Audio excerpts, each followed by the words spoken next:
I shall now make a statement in my capacity as the Minister of External Affairs of India. Let me begin by thanking the Secretary General, Mr. Antonio Guterres, for his briefing. Excellencies, since deploying for the first time in 1948, UN peacekeeping missions continue to operate in a variety of challenging settings. This could involve armed groups, non-state actors, and terrorists. Because the nature of peacekeeping missions and their attendant threats have become more complex, it is vital that our capabilities to secure the peacekeepers keep pace. We owe it to them to ensure that our protective efforts meet the highest standards. 21st century peacekeeping must be anchored in a strong ecosystem of technology and innovation that can facilitate UN peacekeeping operations in implementing their mandates in complex environments. After all, it helps them to adapt to changing conflict dynamics and take advantage of increased efficiencies. This is also in line with the strategy for digital transformation of UN peacekeeping, which seeks to advance the use of technology across the Action for Peacekeeping, A4P, themes including performance, safety and security, politics, protection, and peace building. Limited resources make the execution of peacekeeping mandates difficult even otherwise.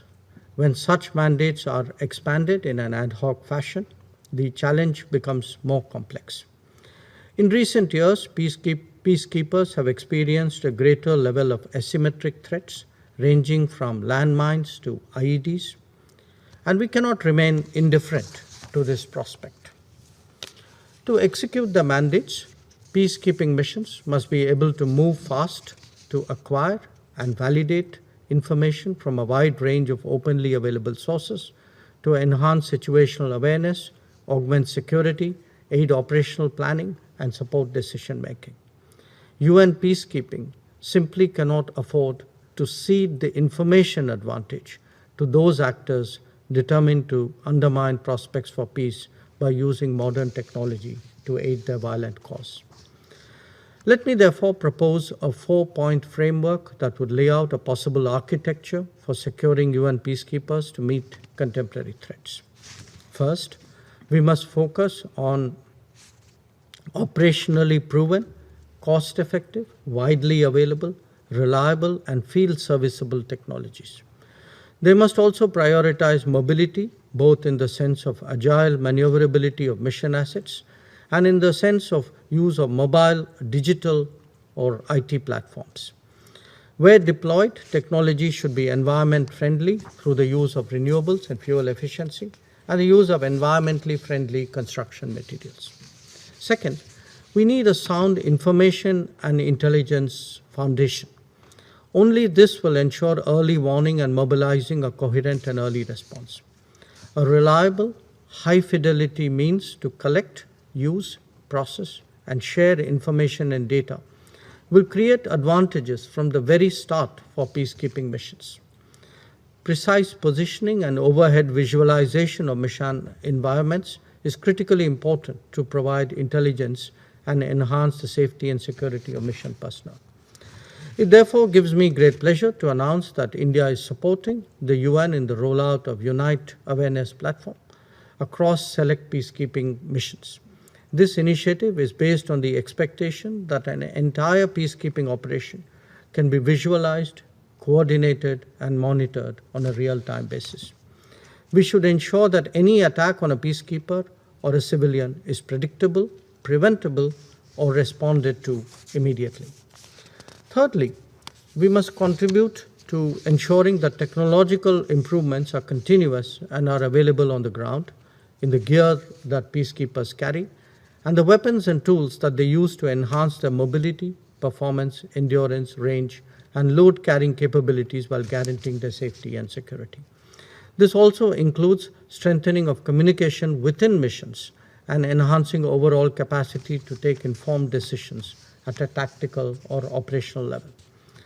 Fourthly, Consistent training and capacity building of peacekeepers in the realm of technology needs attention and investment.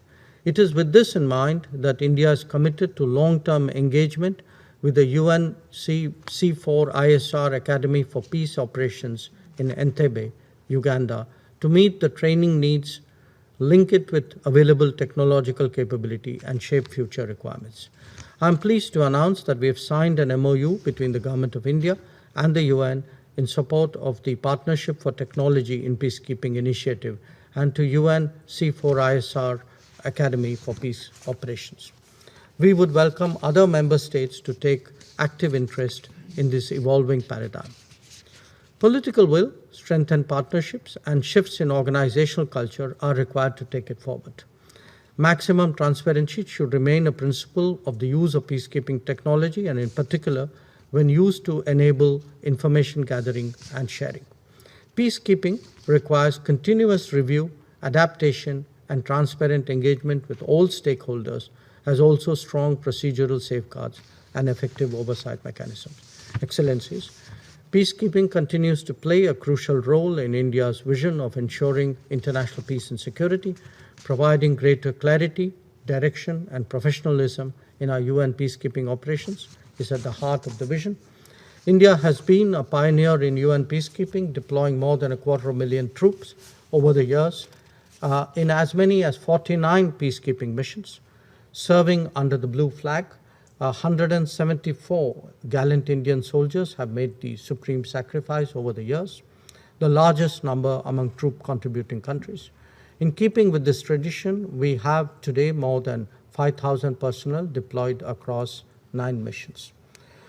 As a reflection of our deep commitment to protecting the protectors, the Government of India provided 200,000 doses of COVID-19 vaccines for UN peacekeeping personnel worldwide in March this year. We are pleased that as the outcomes from our discussions today, the Council has adopted a resolution on accountability of crimes against UN peacekeepers, as well as a presidential statement on technology for peacekeeping, the first such UN Security Council document on this topic. It is this Council that sends peacekeepers across continents to keep the peace and implement the mandate that it decides. It is therefore the duty of this very august body to also ensure that we provide them the means to implement that mandate.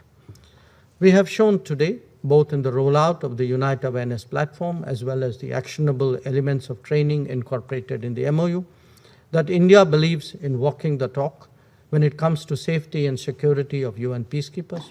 We hope that in our discussions today, we get an equally strong reaffirmation of the UN's intent. It's great to see you here. Thank you for watching our work. If you haven't subscribed yet, don't forget to click the bell icon and subscribe to Mojo Story and support independent, robust journalism.